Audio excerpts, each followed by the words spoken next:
नमस्कार दर्शकों, स्वागत है आप सभी का अनंत ज्ञान टीवी में और मैं हूं आपके साथ सोनाली। इस वक्त हमारे साथ खास बातचीत के लिए कांगड़ा चंबा लोकसभा से भाजपा के प्रत्याशी डॉक्टर राजीव भारद्वाज जी हमारे साथ इस वक्त मौजूद है। उनके साथ इस वक्त हम खास बातचीत जो है वो करने वाले हैं। सबसे पहले सर आपका बहुत बहुत स्वागत है। धन्यवाद जी।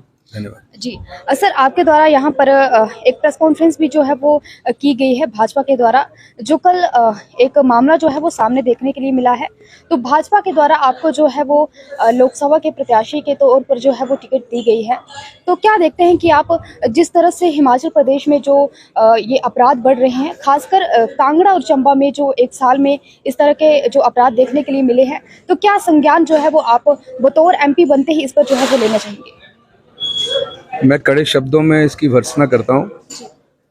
आदरणीय सुखविंदर सिंह सुक्खू की जो सरकार है, कानून व्यवस्था के मामले में पूरी तरह से फेल हो चुकी है। ये पहली घटना नहीं है। चंबा में मनोहर हत्याकांड हुआ तो आपको पता होगा, उनके टुकड़े टुकड़े कर दिए गए थे। यदि उस समय जनता जागरूक ना होती, जनता आवाज ना उठाती, मुझे लगता है वो मामला वैसे ही दब जाता। वो जनता की आवाज के कारण जो कल्प्रिट्स थे उनको सलाखों के पीछे ले जाया गया। दूसरा मामला अभी सुलह विधानसभा क्षेत्र में हुआ है। एक महिला की हत्या कर दी गई, तेजधार हथियार के साथ हत्या कर दी गई। एक और मामला पिछले कल ही एक नौजवान लड़की को तेजधार हथियारों के साथ उनकी उंगलियां काट दी गई।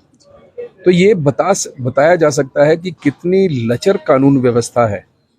हर मामले में ये सरकार फेल हो चुकी है, चाहे वो कानून व्यवस्था का मामला हो, चाहे वो विकास का मामला हो। हर मामले में सरकार फेल है। इसकी मैं कड़े शब्दों में निंदा करता हूँ। जी सर, कांगड़ा चंबा से आपको भाजपा ने टिकट दी है, तो टिकट मिलने के बाद किस तरह से शेड्यूल जो है वो आपका रहता है चुनाव प्रसार के लिए, और किस किस विधानसभा क्षेत्र का दौरा जो है अभी तक आप कर चुके हैं? मैं सभी 17 विधानसभा क्षेत्रों का दौरा कर चुका हूँ। मेरा एक राउंड कंप्लीट हो चुका है।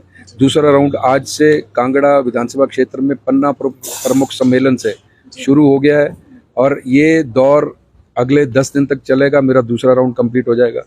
हम रोज हर विधानसभा क्षेत्र में 6-6, 7-7 नुक्कड़ सभाएं कर रहे हैं और जिस तरह का जनता का आशीर्वाद, जनता का स्नेह और जनता का विश्वास हमें मिल रहा है, इसको अपने 20-25 दिनों के अनुभव के अनुसार मैं बता सकता हूं कि जनमानस ने ये निर्णय कर लिया है कि मोदी जी को फिर से तीसरी बार इस देश का प्रधानमंत्री बनाना है। जी सर, अगर कांगड़ा और चंबा की बात की जाए तो क्या लगता है आपको कि कौन से ऐसे विकास के कार्य जो है वो अभी तक यहाँ पर नहीं हुए और उनको जो है वो आप MP बनने के बाद जो है वो गति देंगे? सबसे पहले सेंट्रल यूनिवर्सिटी का मामला एक भावनात्मक मुद्दा है।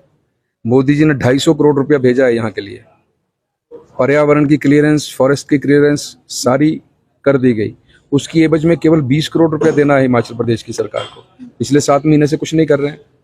और मैं बड़े कड़े शब्दों में आपके इस चैनल के माध्यम से आदरणीय सुक्खू जी और उनकी सरकार की निंदा करता हूं कि केवल 20 करोड़ रुपया पिछले 7 महीने से आप लोग जमा नहीं करवा रहे हैं।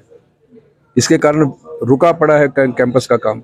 इसको तो ये देखकर यही लगता है कि ये सरकार चाहती नहीं कि यहाँ पे कैंपस बने।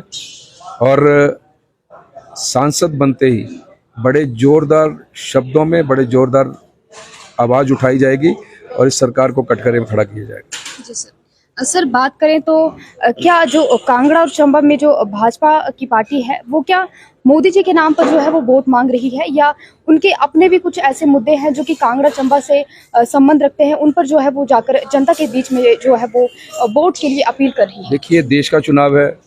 प्रधानमंत्री जी हमारे देश के प्रधानमंत्री हैं, नरेंद्र मोदी जी हमारे प्रधानमंत्री हैं।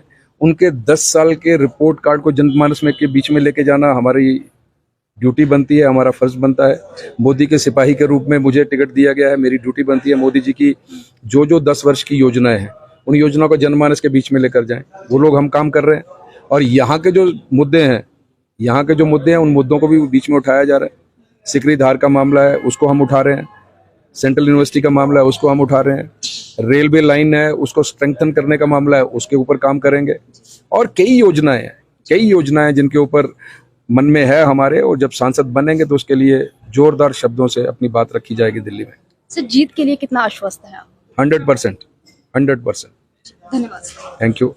तो दर्शकों, ये हमारे साथ डॉक्टर राजीव भारद्वाज जी इस वक्त मौजूद थे, जिनके साथ हमने खास बातचीत जो है वो करने का प्रयास किया है और तमाम जानकारी साझा करने का प्रयास जो है वो हमारा रहा है।